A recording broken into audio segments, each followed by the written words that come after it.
பிப்ரவரி 14 திருச்சியில் தமிழக பாஜகவின் மிக பிரம்மாண்டமான ப்ரொஃபஷனல் கனெக்ட் தொழில்துறை வல்லுநர் பிரிவு நிகழ்ச்சியில் பாஜக தலைவர்கள் துறைசார் வல்லுநர்கள் பங்கேற்று பேசுகிறார்கள். பங்கேற்க QR கோடில் பதிவு செய்க. கிலோமீட்டர் முதல்ல பார்க்கிங், டோட்டல் பார்க்கிங். அரங்க ரோட கிராஸ் பண்ணாத வகையில் காவல்துறை அறிவுறுத்திருக்காங்க. எங்கேயுமே இப்ப அரங்கு இருக்குன்னா அதுக்கு ஆப்போசிட் 4-வே ட்ராக் இருக்கு. அதுல இறங்கி யாரும் கிராஸ் பண்ணி வரக்கூடாது, போக்குவரத்துக்கு இடையூறான்னு சொன்னதுனால அங்க 2 பார்க்கிங் தவிர்த்து விட்டு இந்த நம்ம கிரவுண்ட் ஒட்டின மாதிரி ரைட் சைடு அந்த பூரா பார்க்கிங் பண்ணிருக்கோம். எல்லா வண்டியும் அங்க இறக்கிட்டு அந்த பார்க்கிங் போயிடுவாங்க. அங்க இருந்து ஒரு 1/2 கிலோமீட்டர் எங்கள் நிர்வாகிகள் நடந்து வராங்க. அங்கேயும் குடிநீர் வசதி ஏற்பாடு பண்ணி கொடுத்தோம். நடந்து வரும்போது தாகம் இருக்கக்கூடாது, உள்ள போறோம். அங்கேயும் குடிநீர் வசதி ஏற்பாடு பண்ணிருக்கோம். அப்படி நடந்து வரும்போது அங்கேயே அடையாள சான்றிதழ் இருக்கான்னு அடையாள அட்டை இருக்கான்னு பாக்குறாங்க. இருந்தா அதை அனுமதிக்கிறாங்க காவல்துறை.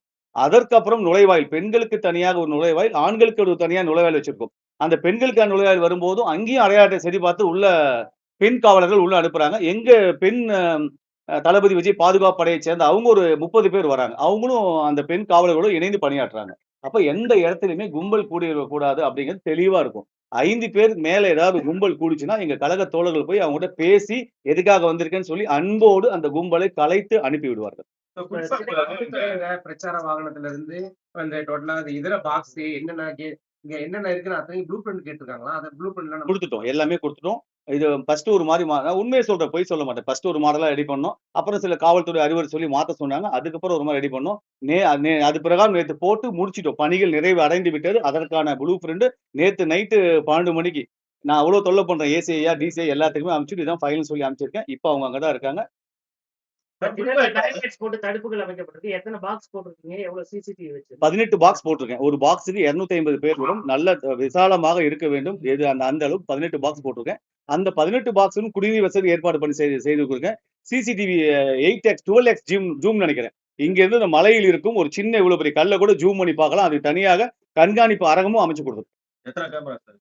கிட்டத்தட்ட ஒரு 25 கேமரா போட்டிருக்கோம். இன்னும் காவல்துறை கேட்டா நான் 100 கேமரா கொண்டு வந்திருக்கேன். 62 சேனல், 2 சேனல் வச்சிருக்கோம். அப்போ பாத்தீங்கன்னா 124 கேமரா போடுறது நான் வசதி ஏற்பாடு பண்ணி வச்சிருக்கேன். காவல்துறை இன்னும் கேட்டாலும் நான் போடுறது தயாரா இருக்கும். காவல்துறை என்ன சொல்லுகிறதோ இந்த நிர்வாகிகள் கூட்டம் தமிழ்நாடே திரும்பி பார்க்கும் வகையில் இது ஒரு முன் உதாரணமாக இருக்க வேண்டும். நாங்களும் ஒத்துழைப்பு தரோம், காவல்துறையும் ஒத்துழைப்பு தரோம். சேலம் காவல்துறை தமிழ்நாடு முழுக்க பேசப்பட வேண்டும். சிறப்பாக இந்த நிகழ்ச்சி நடத்தி கொடுத்தார்கள் என்று நாங்களும் அதுக்கு ஒத்துழைப்பு கொடுத்தோம் என்று பாராட்டு பெற வேண்டும். சார், இன்கேஸ் இப்ப இந்த சேலம் விமான நிலையத்திலிருந்து வராருன்னா ஒரு 25 கிலோமீட்டர் ரோடு வழியா வரணும். இப்ப ஆக்சுவலா அவர் வரக்கூடிய அந்த ரோடு வழியா வரும்போது ரசிகர்கள் உள்ள வேகமா வர்றது, அவரை தாண்டி வர்றது, இந்த மாதிரிலாம் இருப்பாங்க. இதெல்லாம் நீங்க எப்படி இல்ல, நேத்து சிஓபி சார் ஒரு மீட்டிங் போட்டிருந்தாரு. டிசி எல்லாம் சொன்ன பத்தில அந்த மீட்டிங் போட்டிருந்தாரு. அதற்கான வழிமுறை முன்ன பைலட் வண்டி கொடுக்குறேன்னு சொல்லியிருக்காங்க. தளபதி எங்கள் கழக தலைவர் வண்டி வரும்போது முன்னாடி இந்த வண்டி வருது. அதே மாதிரி டிராபிக்கும் ஒழுங்குபடுத்தி எங்க கிட்ட கேட்டா உங்க தோழர்கள் யாருமே வரக்கூடாதுன்னு சொன்னாங்க. எங்க தோழர்கள் ஒருவர் கூட அந்த அவர் வரும் சாலையிலோ அல்லது விமான நிலையத்திலோ கூட மாட்டாங்க. அப்படி கூண்டா நீங்க கலைச்சு விட்டுருங்க, யாரும் வரமாட்டாங்க. நான் அறிக்கையாவும் கொடுத்துட்டேன், தொடர்ந்து செய்தித்தாள்லையும் கொடுத்துருக்கேன், இன்னைக்கு செய்தியிலையும் கொடுக்குறோம். அப்ப எங்கேயுமே வராது. முடிஞ்ச வரைக்கும் ஃபிளைஓவர் தான், பாலங்கள் வருது. அப்ப ஏறி வரப்போற அந்த பாலத்துக்கும் இந்த பாலத்துக்கும் 1 கிலோமீட்டர் 2 கிலோமீட்டர் தூரம் தான் மக்கள் பாக்குற மாதிரி இருக்கும். இதான் மேல போகுது. அதுக்கு என்னென்ன பாதுகாப்பு கொடுக்குறேன், சிக்னல் நிக்கிறேன், அங்க ரோந்து வண்டி போறேங்கிறத தெளிவா சிஓபி சொல்லிட்டாரு. அதனால எந்த இடையூறும் இருக்காது. அங்கிருந்து வரும்போது ஃபிளைஓவர் இருக்கு. ஆனா இங்கிருந்து போகும்போது சீலாஜன் பட்டியோ இந்த நம்ம ஐயா அதற்கு தேவையான பாதுகாப்பு ஒத்துழைப்பு எல்லாமே சிஓபி சொல்லிட்டாரு. சில விஷயம் நேரடியாக சொல்லலாம், சில விஷயம் சொல்லக்கூடாது. ஏன்னா சொன்னா மக்கள் அங்க போய் நிக்கலாங்கிற எண்ணத்தை நானே தூண்டுவது போல் ஆகிவிடும். சில விஷயங்கள் அப்படிதான் இருக்கும், சொல்லக்கூடாது. கோச்சுக்க வேண்டாம், வேற கேளுங்க சார். இன்னொன்னு, இப்ப டிவிகே கூட காங்கிரஸ் கூட்டணிக்கு வரதா நீங்க அடிப்படுது, எத்தனை தொகுதிகள் கேட்கறாங்க, அந்த மாதிரி பேச்சுவார்த்தையா நடக்குதா சார்? எதுவாக இருந்தாலும் தலைவர் தான். இல்ல சார், கூட்டணிக்கு கட்சிகள் உங்ககிட்ட பேச இந்த திமுக காங்கிரஸ் கூட்டணியை பிரிக்கிறதுக்கு சதி பண்றாங்க அப்படின்னு முதல்வர் சொல்லிட்டு இருக்காரு. அந்த சதியை தாவே கைது பண்ணுதா? எங்களிடம் கூட்டணி வர வேண்டும் என்று எல்லா கட்சியும் விரும்புது.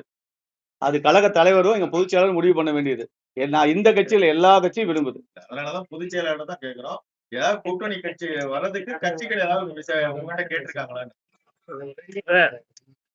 ஏன்னா சேலம் மாவட்ட செயலாளர் அவரு. இல்ல தலைவருடைய நிகழ்ச்சியை நாங்க சிறப்பா பண்ண வேண்டியது எங்களுடைய பொறுப்பு. அதுக்கு முழு பொறுப்பு அவர்கிட்ட கொடுத்துருக்குறோம். அவரு அதுக்கு பதில் சொன்னா சரியா இருக்கும்னு சொல்லிதான் அவரே எல்லாத்தையுமே உங்க கேள்விக்கு எல்லாத்துக்கும் மிக சிறப்பான பதில வந்து அவரு கொடுத்தாரு. அதனால நீங்க எந்த கேள்வி எது கேட்கறதா இருந்தாலும் நான் தலைவர் அவர்கள் தான் கூட்டணி சம்பந்தமாக எந்த விதமான அறிவிப்பு இருந்தாலும் தலைவர் தான் அறிவிப்பார் என்பதை தெரிவிச்சு. இன்னொரு நேற்று வந்து தமிழக வெற்றி கழக தலைவர் ஒரு எக்ஸ்தலத்திலேயே ஒரு அறிக்கை வெளியிட்டாரு. குறிப்பா கேண்டிடேட் கிடைக்கலைன்னா யாரும் வருத்தப்படாதீங்க அந்த மாதிரிலாம் சொல்லியிருக்காரு. அப்படின்னா வேட்பாளர் பட்டியல் ஏதாவது தயாரா இருக்கா? அதாவது கேண்டிடேட், அதாவது எல்லாரும் வேட்பாளராக ஆக முடியாது, வேட்பாளராக ஆக முடியாதவங்க வருத்தப்படாதீங்க, அந்த மாதிரி எதுவும் பண்ணிக்காதீங்கன்னு ஒரு அறிவுறுத்தல் மாதிரி கொடுத்திருக்காரு. அப்படின்னா கேண்டிடேட் வேட்பாளர் பட்டியல் தயாராயிடுச்சா? ஐயா, தமிழ்நாட்டு வரலாற்றிலேயே இத்தனாயிரம் பேர் குமிஞ்சது, வேட்புமனு கேட்டு குமிஞ்சது இந்த தமிழக வெற்றி கழகம் மட்டும்தான் சொல்லுவோம். இந்த நிர்வாகிகள் கலந்தாய்வு கூட்டம் 5 இந்த நிர்வாகிகள் கலந்தாய்வு கூட்டம் 5 மாவட்ட கழக செயலாளர்களும் இணைந்து ஏற்பாடு செய்திருக்கிறோம். இதுவரைக்கும் இந்திய வரலாற்றிலேயே முதல் முறையாக ஒரு கூட்டத்துக்கு வாங்க அலைகடல் என திரண்டு வாரீர் பார்த்திருப்பீங்க. இப்படிதான் வந்து விளம்பரம் கொடுத்து பார்த்திருப்பீங்க. தயவு செய்து பொதுமக்கள், நிர்வாகிகள், உறுப்பினர்கள், ரசிகர்கள் வர வேணாம்னு சொன்னது முதல்ல தமிழக வெற்றி கழகம் தான். அப்ப பாத்துக்கோங்க. நன்றி. அதே மாதிரி பொதுமக்களுக்கு இது ஒத்துழைப்பு கொடுங்க. தயவு செய்து அடையாள அட்டை இல்லாதவங்க யாருமே தயவு செய்து வர வேண்டாம். அதற்காக நேரடி ஒளிபரப்பு, சிறப்பு ஒளிபரப்பு ஏற்பாடு செய்யப்பட்டிருக்கிறது. யூடியூப்லயும் இங்க இருக்க அத்தனை சேனல்லையும் கண்டிப்பா வரும். உங்கள் குடும்பத்தோடு குழந்தைகளோடு அன்று வீட்டில் அமர்ந்து கண்டிப்பாக பாருங்கள். நன்றி.